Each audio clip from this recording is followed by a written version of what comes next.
Shalom, Royal Family. The class you are about to hear is taught by the Honorable Yudhe Beit Nun Sophie Yudhe many years ago.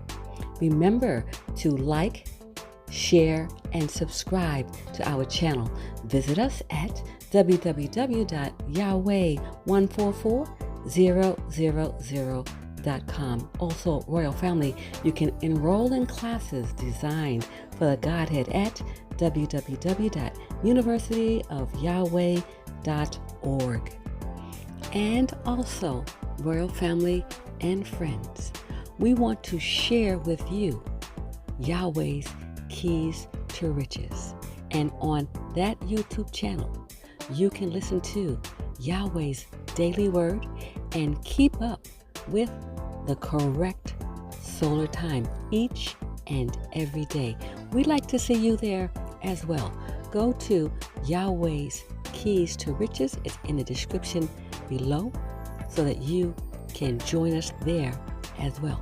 Remember, when you get there, just like here, remember to like, share, and subscribe to our channels. All right, Royal Family, we look forward to seeing you there as well. Enjoy.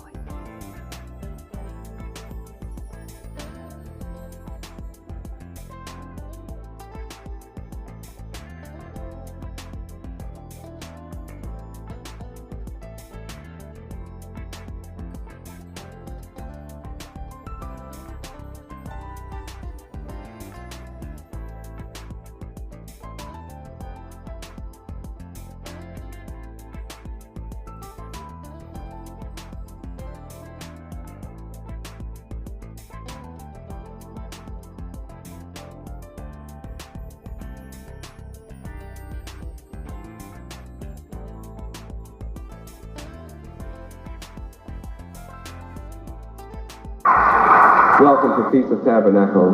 You may be seated. Good job. Certain duties are incumbent upon every celebrant. These duties include sincerity. We must be sincere about keeping the laws of Yahweh, keeping the high holy days, keeping the Feast of Tabernacles. These duties include worship of Yahweh, devotion to Yahweh, love for Yahweh, love toward Yahweh, love toward each other. These duties that the Feast of Tabernacle brings about include obedience to the will of Yahweh. These duties require us to practice the laws of Yahweh, practice what the high holy days require of us.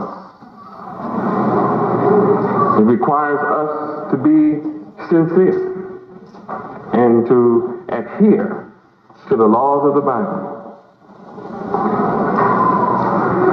So we're to be sincere about the laws of the Bible, worship according to the laws of the Bible, show devotion to the laws of the Bible, love the laws of the Bible, obey the laws of the Bible, practice the laws of the Bible, adhere to the laws of the Bible. That's where your success comes. The observance of the Feast of Tabernacle sets a precedent to the entire world and transmits an insight. And what is this insight? It's the sign of the end. What is the sign of the end? That indeed Judah, you, the so-called black men of America, you are the chief ruler and are now in the process of beginning to regain your world rulership. See why your enemy is upset? He understands you're in the process. I put you in the process. You're on the road to regaining world rulership. And I never told you it would be easy. But I told you victory is guaranteed. That's a fact. Judah's rulership represents that the Son of Yahweh is on the scene. The only way that Judah can be resurrected, raised up to rule, is for the Son of Yahweh to be on the scene. And as you see Judah coming to the knowledge of being Yehuda, coming to the knowledge that Yahweh is our Father, then you will see that this means I am resurrecting the chosen of Yahweh. That's what's going on. Resurrecting the chosen of Yahweh. Now you that are chosen to be with me as the first fruit, you already understand my job is to cut Satan's time short.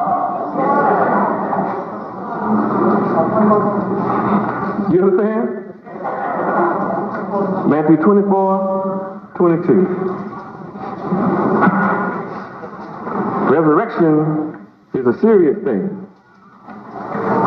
It's not something that you sit around and dream on. It requires serious thought and serious action. Matthew 24:22.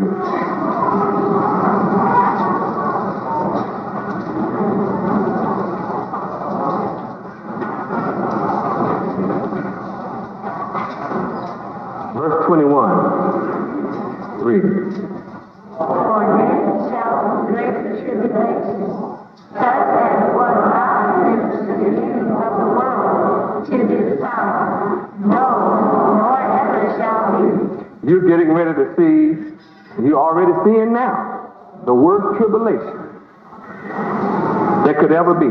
Men are upset and suffering and starving and at war all over the earth.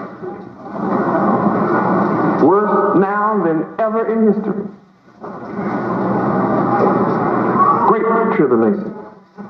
Now you're ready to read verse 22. Read. And except those days should be shortened, there should no flesh be saved.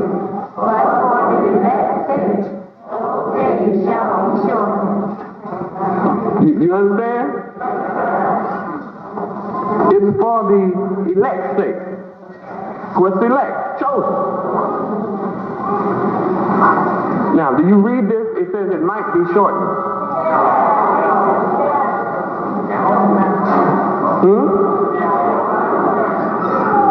Romans 9:28.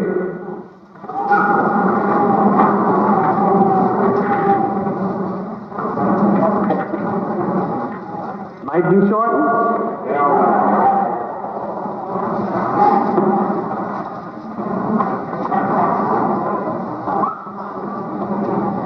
I'm not here to draw this thing out. Read.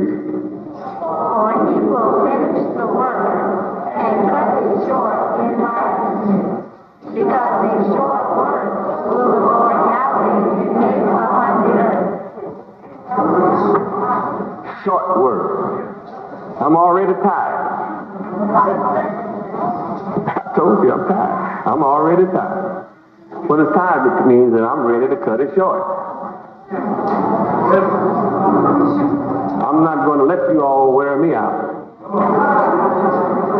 I'm not going to let the people stay out there pretending they don't know my name. And wear me out. Yahweh is about to bring something serious up on this earth. You're not going to have a choice about this thing. You can't even be neutral.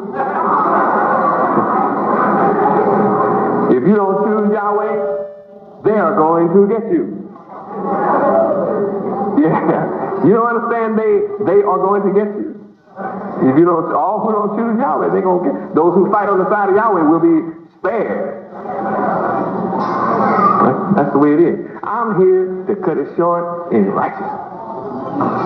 I'm making a short work upon the earth. Short. You know what short means? I've been teaching long enough. But black folk gonna pretend they haven't gotten my messages. They're gonna pretend they haven't gotten literature. We walked all over America in 84 and 85. Yes, we did. We walked every one of your cities. And we knocked on doors and some of you didn't hear. We still knock. We went through every kind of neighborhood. The ghetto, the drug neighborhood, the rich neighborhood, the middle class neighborhood. We knocked on everybody's door. If you weren't home, you should have been home. We still knocked. We went everywhere and announced Yahweh is God. We sold the yellow book all over America. You are not a nigger. We walked. Yes, we did. How many remember when we walked through your city? See, a lot of folk in here remember. Look around. Remember, we walked. So you are here, you listened. The rest still heard it. They got the books and the tape. And got articles weekly. How many of you remember articles being passed in your city? Do you remember? Yeah, but they know too. They just being hard-headed, stiff-necked, rebellious. Right? I taught our history to our people all over America. Our history, our culture, our language, our name. Taught us about our land, our God, our place of civilization, why we catching hell, why we on the bottom of civilization. I taught us in articles every week how you get away from the devil, how you get up, how you overcome, how you move from poverty. I taught this. I didn't just start today. It just seemed like it's a new subject.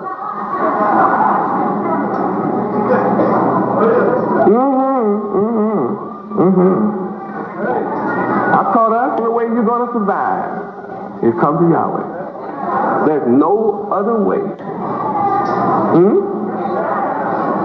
And I taught you, take it or leave it. You are free to take it. You're free to leave it. Yahweh is also free to take you, free to leave you. Is that what I taught? I have not been ashamed of the truth. I've not been afraid to tell my people the truth. And we've been treated harshly because of it. We've been lied on. We have had rocks thrown at us. We've been beaten with 2x4s, hit with bricks and bottles, had literature burned up in our face, balled up in our face. We've been kicked. People have pulled out machetes and tried to cut our arms and stuff off. They stick their dogs on us. Oh yeah, they have cursed us out, tried to run us over with their cars. Yeah, we've gone through all of that. Then I pulled it out of the streets. The niggas don't want salvation. I just pulled it out. I pulled it home. We were so busy passing the word, whoever said we came here poor is a lie. We didn't come here poor. I always attracted the professional class from the beginning. In the beginning. What slowed me down is when you poor niggas came. Every lie that went out from here into the public went out with a poor nigga. So I won't let nobody stand up here and tell you that they came here in 84, 83, 84, 85, and we were poor. That's not true. All of my followers were living in fine homes and driving fine cars and had the best of jobs. Every single one of them came to me like that. That's the only kind of people I came to. That's who was attracted to me. My true disciples have always been the best. Always have. Just like you that have come now, you're the best, that's all. And I'm here to make you better. Exceed that.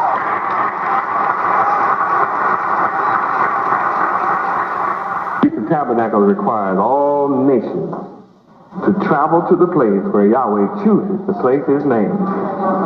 Where? Zechariah chapter 14, 16 through 18. I just can't rest if people say the wrong thing about that. Zechariah 14, 16 through 18. Read. And it shall come to pass that everyone that is left of all the nations which came against Jerusalem shall even go up from year to year to worship the King, the Lord Yahweh of hosts, and to keep the Feast of Tabernacles. And it shall be that whoso will not come up of all the families of the Jesus the King, the Lord Yahweh of hosts, even upon them shall be no rain. And if the family of Egypt go not up, and come not, that have no rain, there shall be the plague, wherewith the Lord Yahweh will smite the heathen that come not up to keep the feast of Tabernacle. Verse 19. Read. Punishment of Egypt, and the punishment of all nations that come not up to keep the feast of Tabernacle. And all those nations that have fought against us are being gathered in the valley of Jehoshaphat for the war of Armageddon. And read verse 12 and see what's going to happen to them. Read. And it shall be the plague, wherewith the Lord Yahweh will smite all the people that have fought against Jerusalem. Their flesh shall consume away while they stand upon their feet, and their eyes shall consume away in their holes, and their tongue shall consume away in their mouth.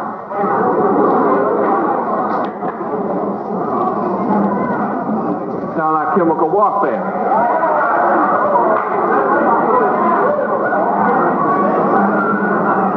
Saddam Hussein got plenty of it.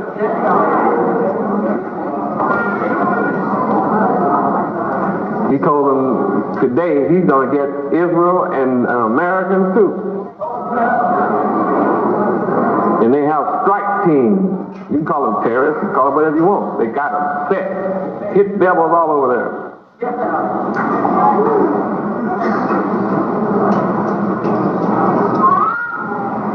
I don't want to get you too excited again. We are. The place where Yahweh chooses to place his name is in reality the tabernacle of Yahweh, in which we are all to be gathered. The tabernacle of Yahweh is where we are to place all of our resources and all of our trust. The tabernacle of Yahweh. Some of us have learned that the whole world has been deceived. And some of us know that we have eaten the bread of deception and think it's sweet, think it's good. What is the tabernacle of Yahweh? Tabernacle by definition is the receptacle for the consecrated element of the Eucharist. The consecrated element of the Eucharist.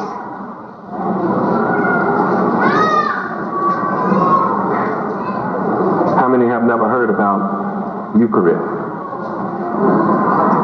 It's spelled E-U-C-H-A-R-I-S-T.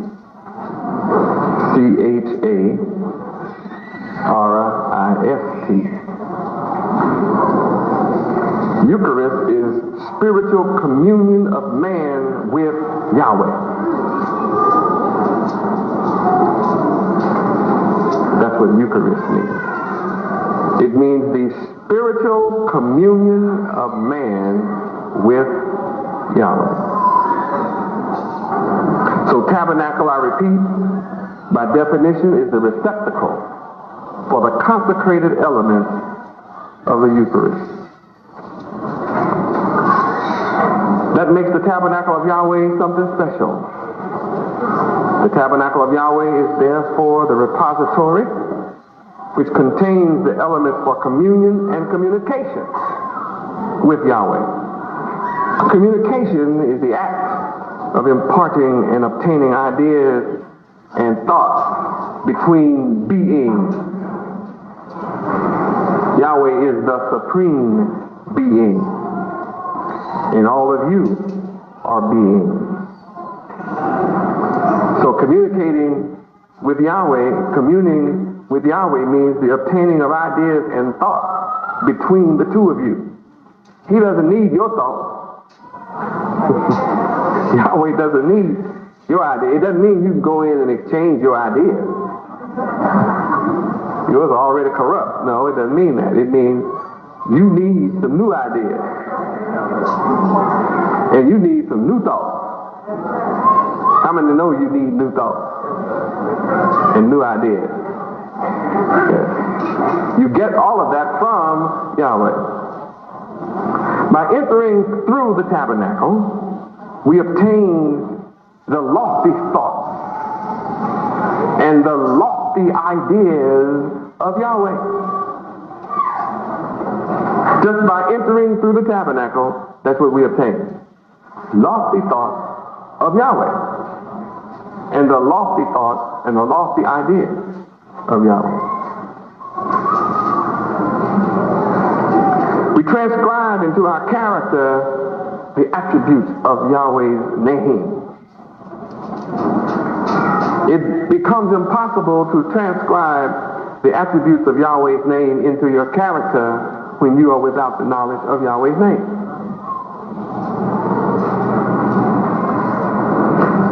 So the first thing that we must do is to inculcate knowledge of Yahweh's name. We take on the attributes of Yahweh's character.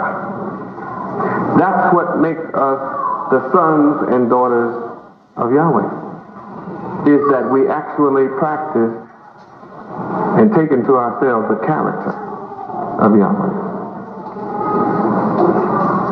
The tabernacle of Yahweh is equivalent to the mind of Yahweh.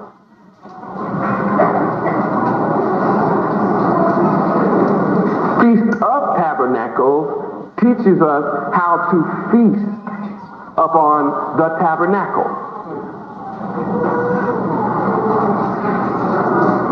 The tabernacle of Yahweh is a place where you can feast.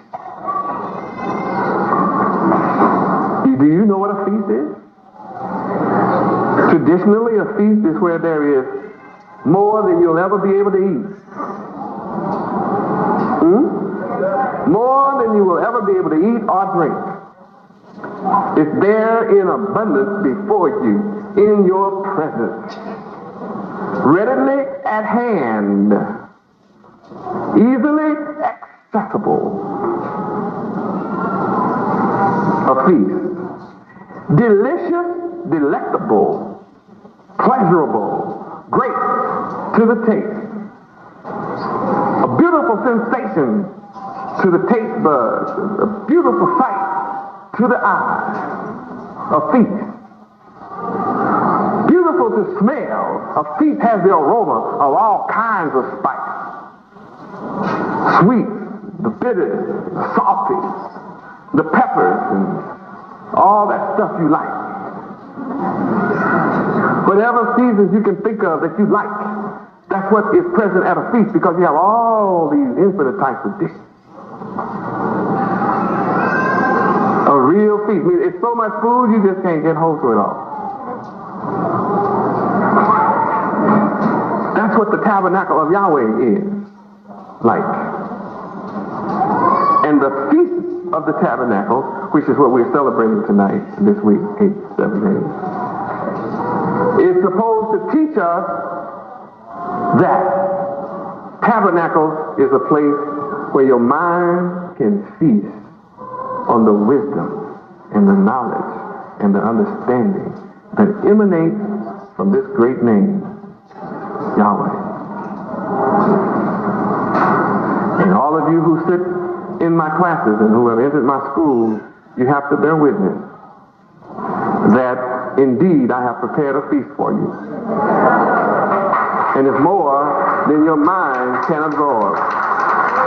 Much, much more. I give you so much you wonder, how in the world can I keep coming up with more? And lo and behold, you come in my presence again, and I have a new feast for you, a new dish of wisdom. It's sweet to your stomach. It causes a rejoicing to your soul. You that love the word and the wisdom of Yahweh, then when I reveal scriptures to you, it just rejoices your heart it just makes you happy inside. You say, I can't wait till I get back to feast again.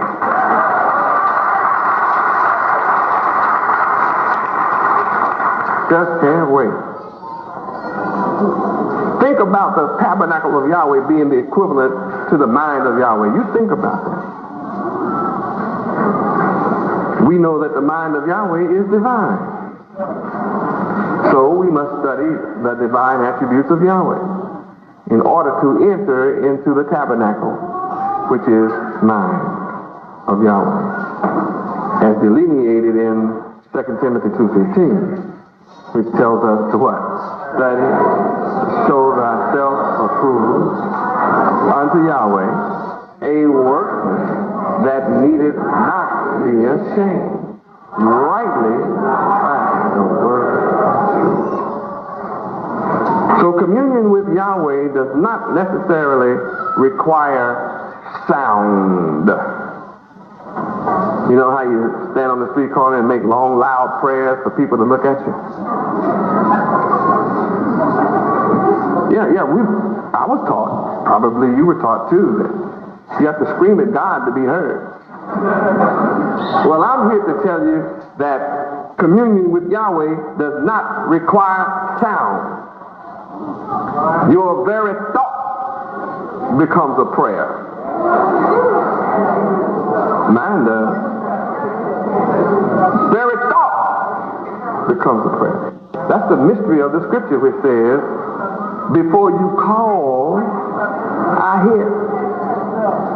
While you yet speaking, I will answer. Where? Isaiah 65, 24. Isaiah 65, 24. Isaiah chapter 65. That's a wonderful man that has the power to hear you before you call.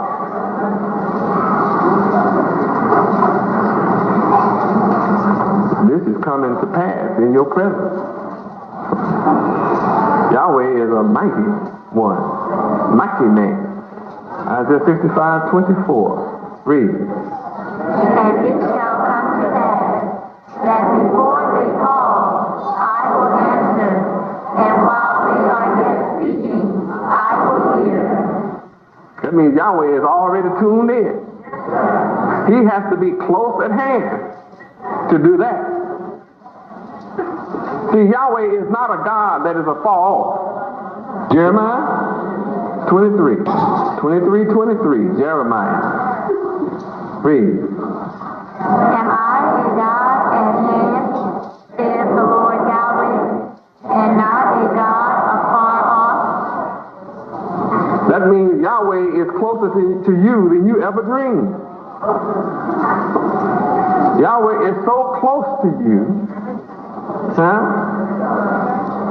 that he's tuned into your thought, your head. He's so tuned into everyone. Just think about it. No matter how many of us there are, he's tuned into each one of us.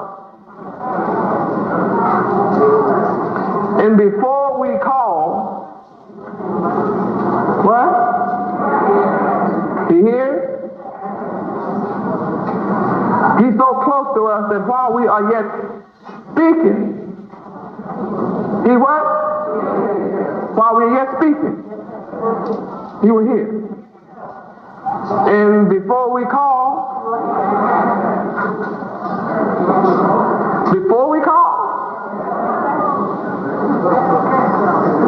that means before you utter a sound, the answer is on the way.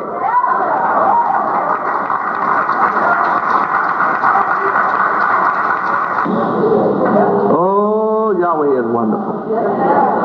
Yahweh is mighty. He is great. That's why even as we think, oh Yahweh, let our enemies be confounded, but let not us be confounded. Let our enemies be dismayed, but let not us be dismayed. Oh Yahweh, bring upon our enemies the day of evil and double destruction. Destroy them with what? Double destruction. Now while we were yet speaking, It's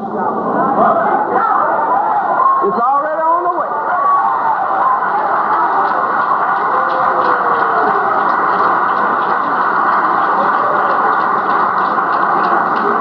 All we have to do is accept that. Because it's a reality. Huh? It's not going to be real, it's reality. So how many understand now Yahweh does not require signs? Isn't it a shame the way we've been tricked? It's a blessing tonight just to find out that talking to Yahweh, communicating with Yahweh does not require sound. What a blessing to find that out. In order to communicate with Yahweh, you must be at one with Him. We must be purified and become at one with Yahweh before we can qualify to enter into any kind of harmonious relationship with Yahweh. The Feast of Tabernacles is thus held at the end and after Day of Atonement.